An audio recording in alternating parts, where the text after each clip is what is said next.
Good morning all of you. मैं विकास भटियार, सहायक आचार्य राजनीति विज्ञान, राजकीय महिला महाविद्यालय झुंझुनू।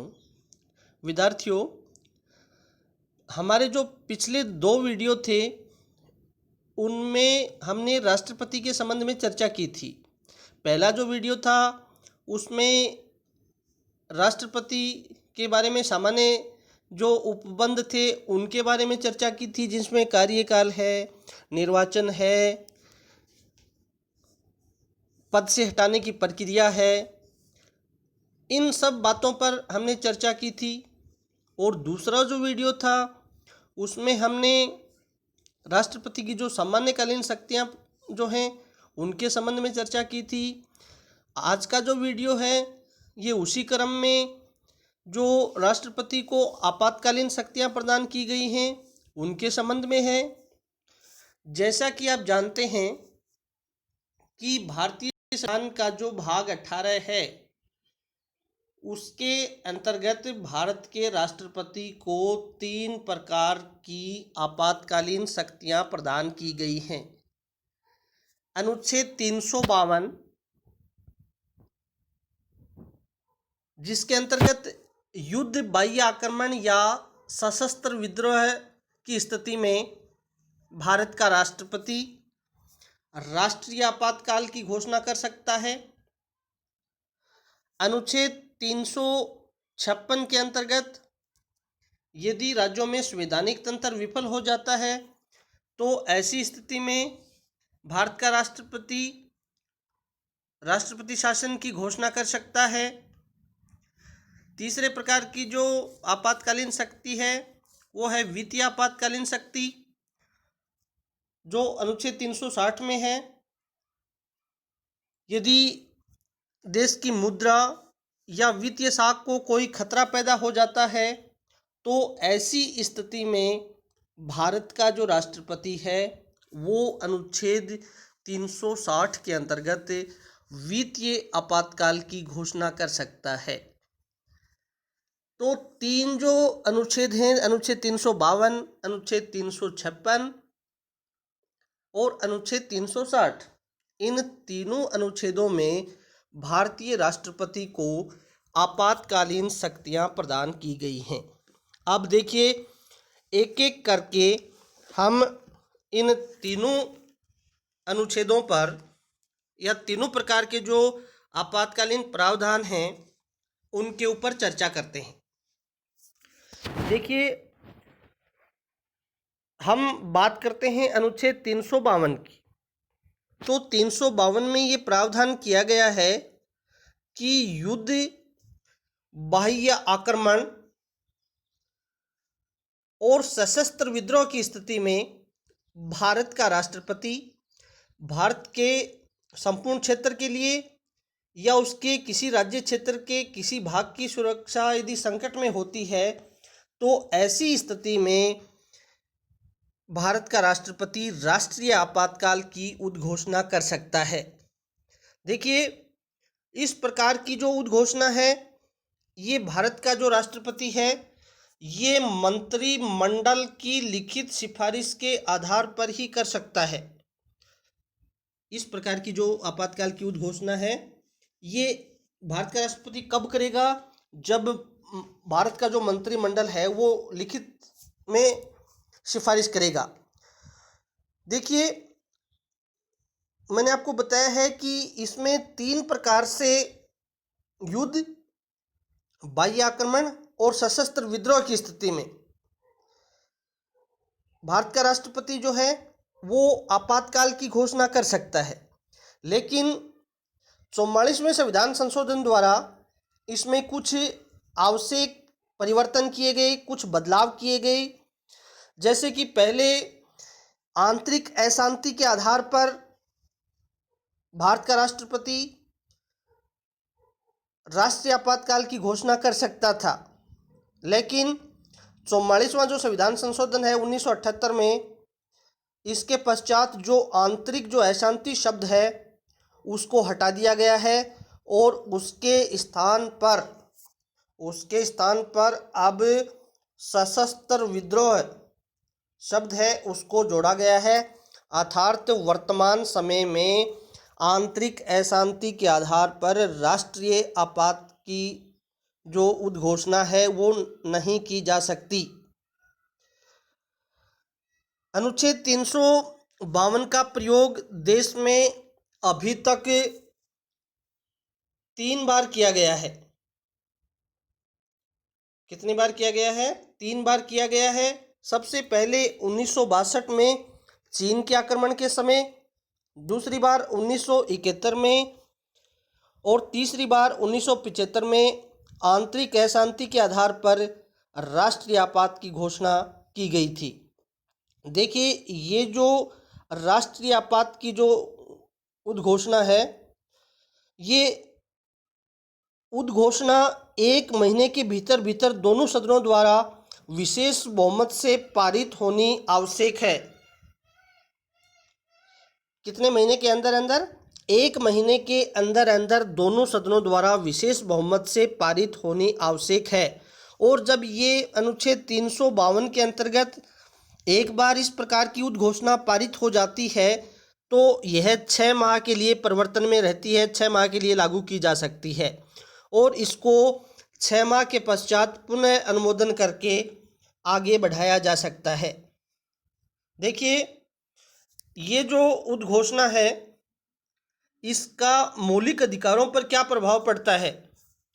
तो इस प्रकार की ये जो उद्घोषणा है इसके अंतर्गत जो भारतीय नागरिकों को अनुच्छेद 20 और 21 में जो मौलिक अधिकार हैं उनको छोड़कर शेष मौलिक अधिकार स्वतः निलंबित हो जाते हैं।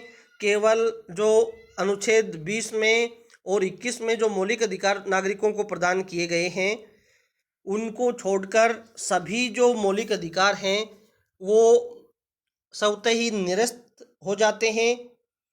लेकिन आर्टिकल 20 और 21 में जो मौलिक अधिकार हैं वो निलंबित नहीं होते। अब देखिए, यदि लोकसभा के 1/10 सदस्य हस्ताक्षर करके लिखित सूचना आपात उद्घोषणा को वापस लेने के संकल्प पर विचार के लिए 14 दिनों के अंदर अंदर संसद का विशेष सत्र बुलाया जाएगा और इस प्रकार की जो उद्घोषणा है ये वापस ली जा सकती है। 1962 के आपातकाल के समय भारत के जो राष्ट्रपति थे वो डॉक्टर राधाकृष्णन थे। 1971 के आपातकाल के समय भारत के जो राष्ट्रपति थे वो वीवी गिरी थे और 1975 के समय भारत के जो राष्ट्रपति हैं वो थे फखरुद्दीन अली अहमद। तो ये हमने देखा कि अनुच्छेद 352 जो है वो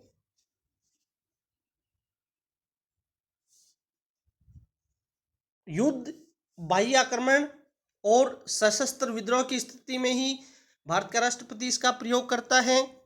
पहले इसमें आंतरिक अशांति के आधार पर भी राष्ट्रीय आपातकाल की घोषणा की जा सकती थी, लेकिन 44वां जो संविधान संशोधन हुआ उसके द्वारा कुछ आवश्यक इसमें बदलाव किए गए, कुछ परिवर्तन किए गए। जो शब्द है उसको हटा दिया गया और उसके स्थान पर सशस्त्र विद्रोह जो शब्द है वो जोड़ा गया।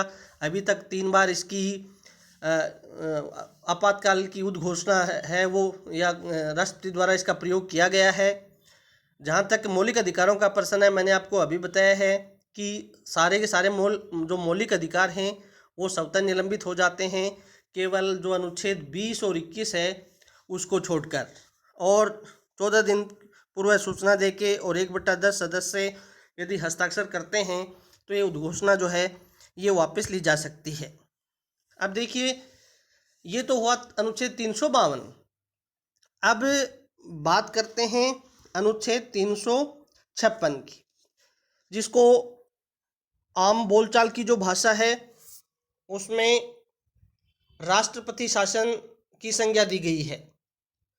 अब देखिए, अनुच्छेद 356 है उसके अंतर्गत ये प्रावधान किया गया है कि यदि राज्यों में संवैधानिक तंत्र विफल हो जाता है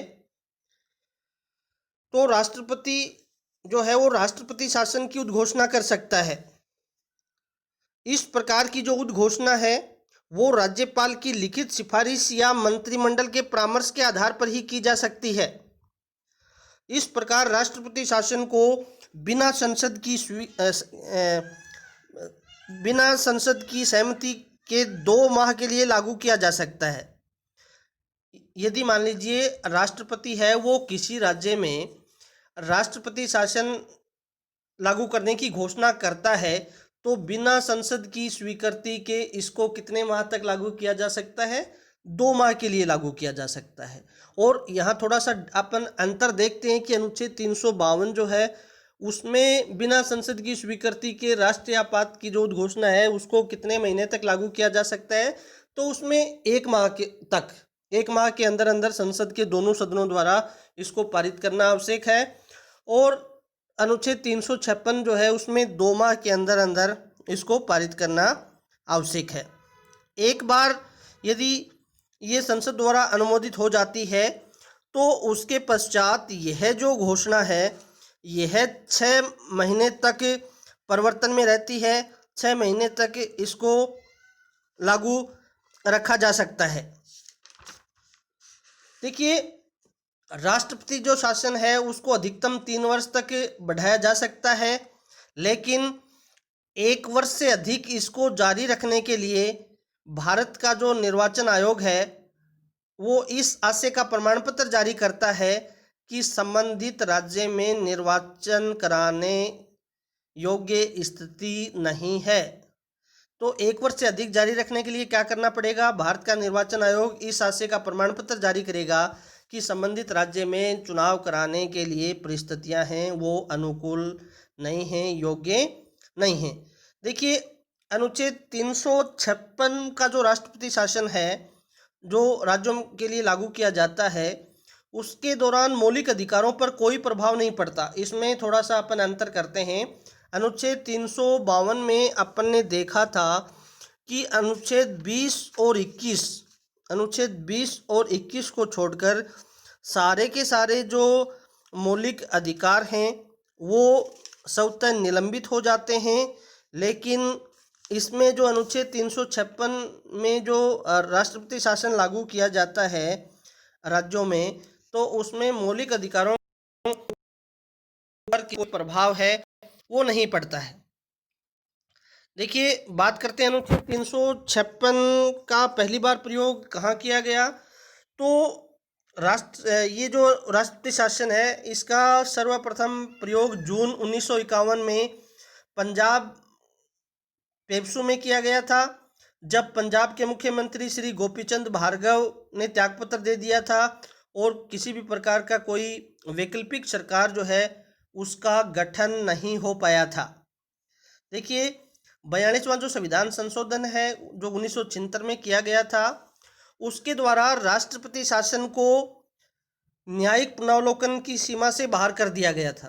पहले क्या प्रावधान था कि जैसे मान लीजिए किसी राज्य में राष्ट्रपति ने राष्ट्रपति शासन लगा दिया तो इसमें क्या प्रावधान था? इसमें ये प्रावधान था कि इसका न्यायिक पुनरावलोकन है वो नहीं किया जा सकता। ये 42वां संविधान संशोधन में प्रावधान किया गया था। लेकिन जो 44वां संविधान संशोधन 1978 में किया गया उसमें ये प्रावधान किया गया कि राष्ट्रपति शासन जो है उसको पुनः न्यायिक पुनरावलोकन की जो सीमा है उसके अंदर कर दिया गया। और SR बॉम्बई वाद जो 1994 था उसमें इस बात का निर्धारण किया गया कि यदि अनुच्छेद 356 के अधीन किसी राज्य में राष्ट्रपति शासन जो है वो दुर्भावना से प्रेरित होकर या राजनीतिक आधार पर लगाया जाता है तो न्यायालय न केवल उसको अवैध घोषित करेगा बल्कि भंग जो विधानसभा है उसको पुनर्जीवित भी कर सकता है। इस प्रकार अनुच्छेद 356 के अधीन की गई उद्घोषणा न्यायिक पुनरावलोकन के अधीन है। इसका अर्थ क्या हुआ? इसका अर्थ ये हुआ कि पहले जो अनुच्छेद 356 में जो राष्ट्रपति शासन राज्यों में राष्ट्रपति लगाता था वो न्यायिक पुनरावलोकन के अधीन नहीं था। ये प्रावधान 42वां जो संविधान संशोधन है 1976 उसमें किया गया था। लेकिन बाद में 44वां संविधान संशोधन जो 1978 में किया गया उसमें इस बात का प्रावधान किया गया कि राज्यों में राष्ट्रपति द्वारा जो राष्ट्रपति शासन लागू किया जाता है उसको न्यायिक पुनरावलोकन न्यायालय द्वारा किया जा सकता है। तो ये प्रावधान 44वें संविधान संशोधन द्वारा किया गया। और एस.आर. बॉम्बई-वाद जो 1994 का है उसमें इस बात का प्रावधान किया गया कि मान लीजिए किसी राज्य में राष्ट्रपति ने दुर्भावना से प्रेरित होकर या राजनीतिक आधार पर वहाँ पे मान लीजिए राष्ट्रपति शासन लगा दिया तो उसकी न केवल न्यायालय में चुनौती दी जाएगी अपितु जो संबंधित राज्य की विधानसभा जो राष्ट्रपति ने भंग की है उसको पुनर्जीवित भी किया जा सकता है। इस प्रकार के प्रावधान हैं वो इसमें किए गए हैं। अर्थात अनुच्छेद 356 के अंतर्गत राज्यों में जो राष्ट्रपति शासन लागू किया जा सकता है वो वर्तमान में न्यायिक पुनरावलोकन के अधीन है। अब देखिए थोड़ा सा यदि राजस्थान के संदर्भ में इसकी बात करते हैं तो राजस्थान में अभी तक 4 बार राष्ट्रपति शासन लागू किया गया है। 1967 में पहली बार, दूसरी बार 1977 में, तीसरी बार 1980 में और चौथी बार 1992 में राजस्थान में राष्ट्रपति शासन है वो लागू किया गया है। अब देखिए अनुच्छेद जो 360 है, अनुच्छेद 360 जिसमें वित्तीय आपातकाल का प्रावधान किया गया है और इसमें स्पष्ट शब्दों में यह कहा गया है कि यदि राष्ट्रपति को यह समाधान हो जाए कि देश में ऐसी परिस्थितियां उत्पन्न हो गई हैं या ऐसी परिस्थितियां पैदा हो गई हैं जिससे कि भारत की वित्तीय साख को कोई खतरा पैदा हो गया है तो ऐसी स्थिति में भारत का राष्ट्रपति वित्तीय आपातकाल की घोषणा कर सकता है। तो अनुच्छेद 360 के अंतर्गत भारत के राष्ट्रपति को वित्तीय आपातकालीन शक्तियां प्रदान की गई हैं और इसमें स्पष्ट प्रावधान किया गया है कि यदि भारत के राष्ट्रपति को ऐसा लगता है या ऐसा प्रतीत होता है कि ऐसी परिस्थितियां पैदा हो गई हैं कि देश की जो वित्तीय साख या मुद्रा है उसको कोई खतरा पैदा हो गया है तो ऐसी स्थिति में भारत का जो राष्ट्रपति है वो राष्ट्रीय वित्तीय आपातकाल की घोषणा कर सकता है। देखिए वित्तीय आपातकाल की जो उद्घोषणा है उसमें संसद के दोनों सदनों द्वारा 2 माह के अंदर अंदर सदन के साधारण बहुमत द्वारा अनुमोदित होनी चाहिए। जैसा कि मैंने आपको बताया था कि जैसे मान लीजिए अनुच्छेद 352 है तो अनुच्छेद 352 में राष्ट्रपति जो है वो राष्ट्रीय आपातकाल की जो घोषणा करता है उद्घोषणा जो करता है वो 1 महीने के अंदर अंदर संसद द्वारा अनुमोदित होनी चाहिए। और जो अनुच्छेद 356 है उसमें ये प्रावधान किया गया है कि राष्ट्रपति शासन की जो घोषणा राष्ट्रपति संबंधित राज्य में मान लीजिए करता है किसी राज्य में तो वह 2 माह के अंदर अंदर संसद के सदनों द्वारा पारित होनी चाहिए।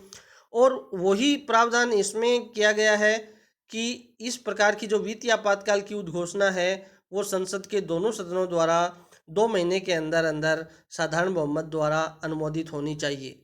और प्रत्येक ये 2 महीने के अंदर अंदर यदि साधारण बहुमत से पारित हो जाती है संसद के दोनों सदनों द्वारा तो फिर इसको 6 माह के लिए अनुमोदित कर दिया जाता है और 6 महीने के पश्चात इसको अनिश्चित काल के लिए बढ़ाया जा सकता है।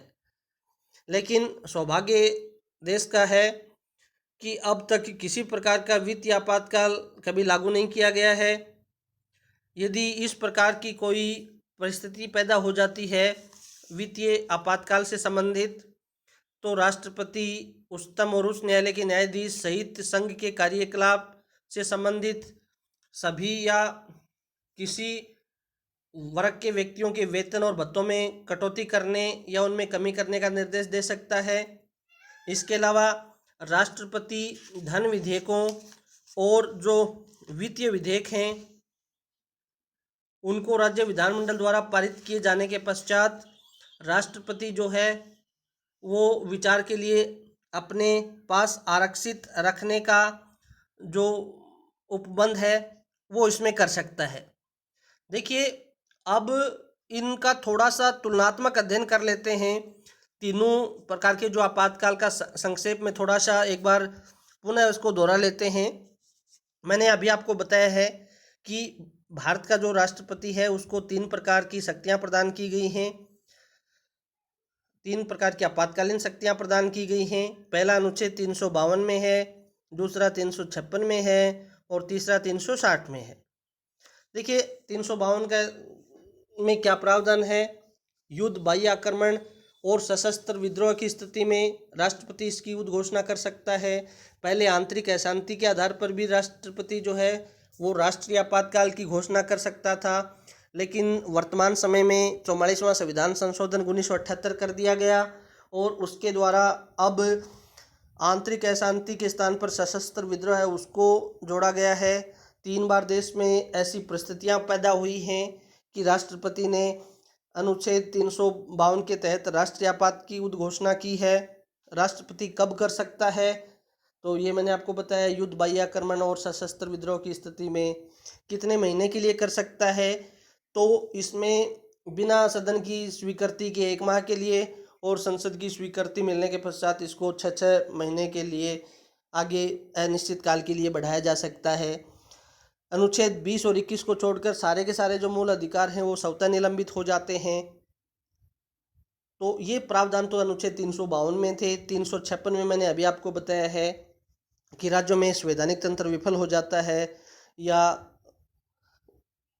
कोई ऐसी मान लीजिए परिस्थितियां पैदा हो जाती हैं कि राज्यों का जो शासन है वो संविधान के नियमों के अनुसार नहीं चलता है, तो ऐसी स्थिति में भारत का जो राष्ट्रपति है वो राष्ट्रपति शासन की उद्घोषणा कर सकता है। इसमें मौलिक अधिकारों पर किसी भी प्रकार का कोई प्रभाव नहीं पड़ता। राष्ट्रपति है वो बिना संसद की स्वीकृति के 2 माह के लिए कर सकता है और जब संसद की स्वीकृति मिल जाती है तो इसको 6 महीने के लिए आगे बढ़ाया जा सकता है और 1 वर्ष से अधिक इसको यदि मान लीजिए जारी रखना है तो इस संबंध में संबंधित जो भारत का जो निर्वाचन आयोग है वो इस आशय का प्रमाण पत्र देगा कि संबंधित राज्य में चुनाव कराने की जो परिस्थितियां हैं वो अनुकूल नहीं हैं। तो ऐसे समय में इसको 1 वर्ष से अधिक आगे और बढ़ाया जा सकता है। जैसा कि अपन ने 360 में देखा है कि देश की वित्तीय साख या कोई मुद्रा जिसको कोई खतरा पैदा हो जाता है तो ऐसी स्थिति में भारत का जो राष्ट्रपति है वो वित्तीय आपातकाल की घोषणा कर सकता है।